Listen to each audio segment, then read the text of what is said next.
سلام و درود به همه همیاران سیمای آزادی که این چند شب چشما رو خیره کردن و ولی فقی و نفله. حالا باید بعد از این گریزان جانانه دم گرفته گفت تیش تیش تیش گرفته، حالی گدا آتیش گرفته. دوستان همگی خسته نباشید. موشکاف یه تقدیر و تشکر اساسی تقدیمتون میکنه و همچی پر انرژی و سردماغ میره سراغ بحث شیرین موشکافی.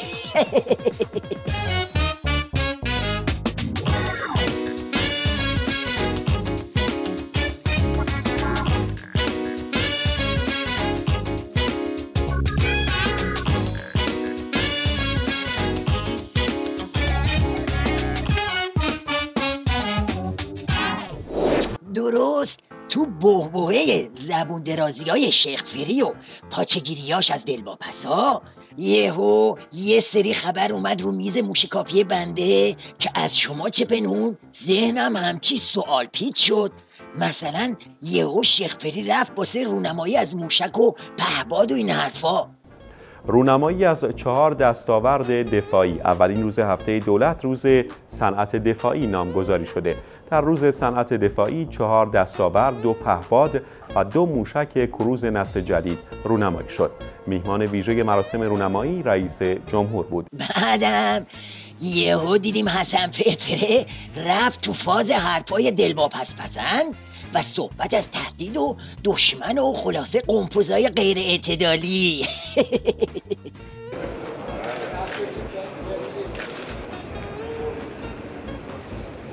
آقای روحانی در جمع مدیران ارشد وزارت دفاع و پشتیبانی نیروهای مسلح با اشاره به اقتدار و نقش مهم و تاثیرگذار ایران در تحولات منطقه و جهان گفت: ما در برابر تهدید دست روی دست نمیگذاریم.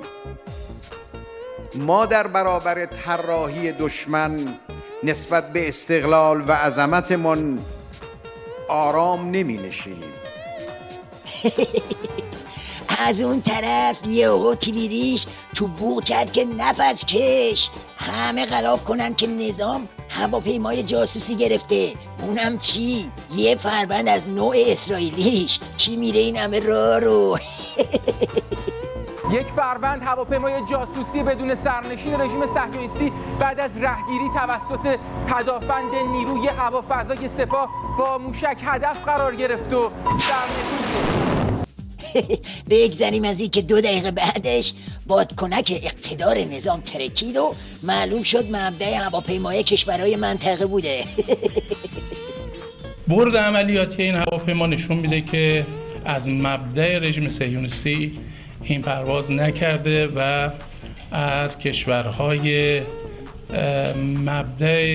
مبدأ حرکت این هواپیما از کشورهای منطقه بوده. سرنخ‌هایی هم به دست آورد.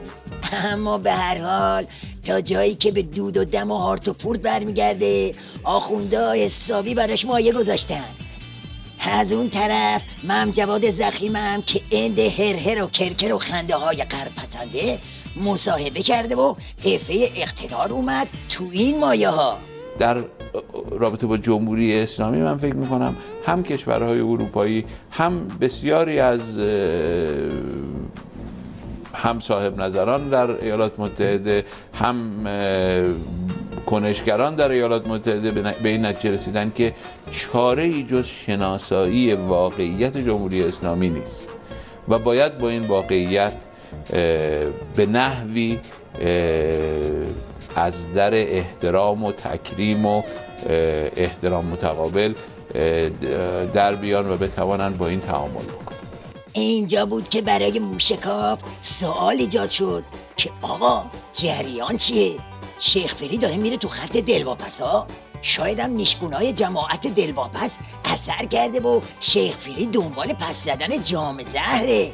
اینجا بود که رفتم تو عمق بررسی موشکافانه و دیدم دی این هارت و پورتا عجب بوی زهری میده.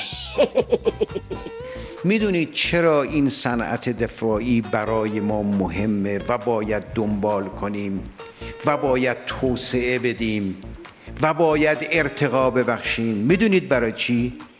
برای اینکه جنگ نشه.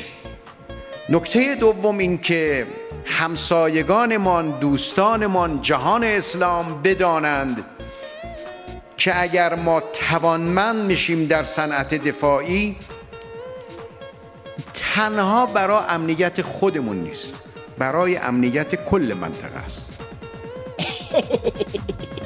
ملاحظه کردی؟ از یه طرف میره رونمایی از موشک، از طرف دیگه هی چشمک و چراغ مسالمت و اعتدال و صفاسیتی میزنه. من جواد ظریفم که دیگه نگو دلش خوشه به تغییر فضای امنیتی. هدف اصلی ما در طول 1 سال گذشته، همونطور که قبلا هم گفته بودیم، شکستن این فضای امنیتی بود. یعنی اینکه پروژه امنیتی سازی جمهوری اسلامی که یکی از خطرناکترین طراحی‌ها علیه نظام و کشور بود و در واقع نقاط قدرت ما، اونجوری که مقام معظم رهبری در جلسه اخیرشون با سفرا مطرح فرمودن سرمایه‌های اصلی ملی ما رو نشانه گرفته بود، در واقع این بود که از ایران یک چهره مشوهی در دنیا نمایش بده. و من فکر میکنم در 1 سال گذشته تونستیم تا حد زیادی این فضاسازی رو ما تغییر بدیم و تا حدی، من ادعا نمی‌کنم که کاملا موفق شدیم، اما احساس میکنم که تا حد زیادی این فضاسازی خنثی شد. بله، معلوم شد که نرمتنان نظام زیر پوش این شاخوشونه کشیدن دنبال رفع و رجوع کارها و ادامه پروژه های زهررسانی به اعضاب و جوارح ولایتن. میخوان با این حرفا مگسای دلواپس و دست به سر کنن و همزمان خط کوسه رو پیش ببرن. به قول قدیمیا شب درازه و موشک آف بیدار. خواهیم دید که النهایه این ولی فقیه رو به موت واسه وا کردن راه نفسش چه غلطی میکنه.